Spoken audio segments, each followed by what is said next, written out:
Maharashtra today 24 news, सत्य परिस्थितीचा सविस्तर आढावा।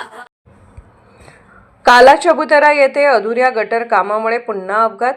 अकोला प्रभाग क्रमांक 11 मधील काला चबुतरा परिसरात गटर योजनेचे काम 25 दिवसांपासून अर्धवट असून रस्त्यात खोदलेला खड्डा तसेच सोडण्यात आला आहे। ठेकेदाराने ना बॅरिकेडिंग केले ना सूचना फलक लावले, त्यामुळे नागरिकांच्या सुरक्षेला धोका निर्माण झाला आहे। 10 दिवसांपूर्वीही एक वाहन चालक खड्ड्यात पडला होता। याबाबत अधिकाऱ्यांना व्हॉट्सअपवर व्हिडिओ पाठवूनही कारवाई झाली नाही। आज पुन्हा एक दुचाकीस्वार खड्ड्यात पडल्याची घटना घडली आहे।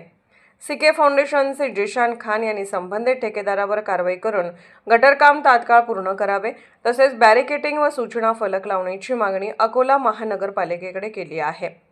महाराष्ट्र टुडे मराठीसाठी प्रतिनिधी समीर खान, अकोला।